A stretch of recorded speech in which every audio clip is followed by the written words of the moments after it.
इस टाइम असीं बैठे हाँ अलीपुर सीतपुर अलीपुर के इलाके दे नज़रू की हट्टी इस जगह का यह पिंड का नाम है। यह पकवान सेंटर है जी। इत्थे असीं बैठे आए देगा तुसीं वेंदे हो खाना बनवाया अपना भांडे छांडे पे ने और ये पकवान सेंटर है। इधर वेखो तुसीं ते जिन्नी तबाही हुई है सैलाब ज़दा सारा एरिया मतलब कोठे डिग पे घर डिग पे और लोगों का बड़ा माली जानी बड़ा हर किस्म का नुकसान होया और असी अलहमदुलिल्लाह लगे हाँ काम करन। मैं अगे जिवें दस्सिया सी कि असी बड़ा काम करके वहांदे थोड़ा वा असी कोशिश करने कि जिहड़ा काम किया जाए वहाया जरूर जाए। वो पहला मैं इस गल के खिलाफ सा कि वहाना नहीं लेकिन वहान का मकसद मजबूरी ये वे कि वेखण वालियां नूं भी जज्बा पैदा होवे शऊर पैदा होवे वो भी वेख के ते इस काम का मतलब कि हिस्सा लैन उहदे विच शामिल होण। भाई सलीम साहब बैठे ने खादम साहब बैठे ने भाई हरी जमील साहब बैठे ने ये पकवान सेंटर के उत्ते ये साडे वास्ते अनजान ने असी इन्हां दे वाकफ नहीं ये साडे वाकफ नहीं फीस बिलिल्ला अल्लाह की रजा वास्ते साडा इन्हां दा तलक ये साडी बड़ी रहनुमाई कर रहे हैं दस रहे हैं कि जिन्ना पिंडां दे विच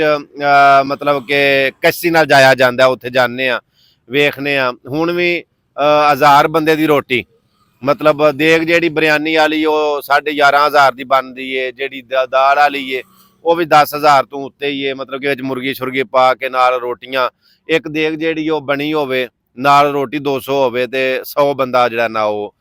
खा लैंदा। इस तरह जो बिरयानी की देग पक्की होवे तो 70 क बंदे वो भी खा लेंदे ने लेकिन कदी दाल कर लईदी है कदी चावल कर लईदे ने इस वास्ते कि चावल खा खा के बंदे थक जाते हैं। और अलहमदुलिल्लाह असी बैठे हाँ काम करने पे अज तारीख 17 सितंबर की 17 तरीक तो इस टाइम शाम के 6-7 का टाइम हो गया। तुहाडा बहुत शुक्रिया जमील साहब का सलीम साहब का तुहाडा सारे साथियों का बहुत बहुत शुक्रिया और लगे अलहमदुलिल्लाह अल्लाह पाक की ज़ात इस मुसीबत वक्त दे विच इस मुश्किल वक्त दे विच अपना राम करे अपना करम करे सारिਆਂ ਨੂੰ अपने हिफ्ज़ो अमान दे विच रखे। मैं वेख्या ग्राउंड दे विच मैं कर रहा काम और नाल तंजीमां नूं वेख रहा मजहबी तंजीमां भी हुकूमती कमेटियां भी अदारे भी जिस तरह गर्मजोशी दे नाल जिस तरह जिम्मेदारी दे नाल अपना अपना फर्ज फरीजा सर अंजाम दे रहे ने सारे दाद दे मुस्तहिक ने सारे काबिल एहतराम ने बड़ा काम हो रहा है। जे एक एक तंजीम का नाम लवीए तो बड़ी लंबी लिस्ट बन जानी है जे फर्दन इज्तमाही तौर पर इनफरादी तौर के उत्ते काम हो रहा है। इंशाल्लाह देख रहे हो ना सूरत हाल तुहाडे सामने जो मैं थोड़ी जी बहाना पिया ये सिर्फ थोड़ा जा एरिया ये पानी अगे नालों घट गया है पानी अगे नालों लै गया है जिमें जिमें रोड तो दूर होइए तो उत्थे असी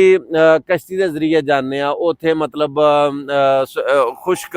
जगह नहीं है राह नहीं है उत्थे इस तरह जाया नहीं जाता तो अपने कोशिश जिन्ने जोगे हैं वहाँ जो कर सकने जिन्ना कर सकने करना तो उन्ना ही होंदा है बंदा जिन्ने जोगा होवे। साडी जिहड़ी इनकम है यूट्यूब की फेसबुक की सोशल मीडिया तो वो भी इसे पासे ही खर्च जिहड़ा उहदे विचों भी खर्च करने पे अल्लाह पाक की ज़ात साडा भी कबूल करे सारियां दा कबूल करे। जिथे जिथे बह के वेंदे हो पे सुनते हो पे तुहानू सारियां नू ये रिक्वेस्ट है कि जिन्ना तुसी कर सकते हो कोशिश करो कि नेकी दे कम्मां दे विच आप खुद इत्थे आके शामिल होवो। अल्लाह दी ज़ात जज़ाए खैर अता फरमाए।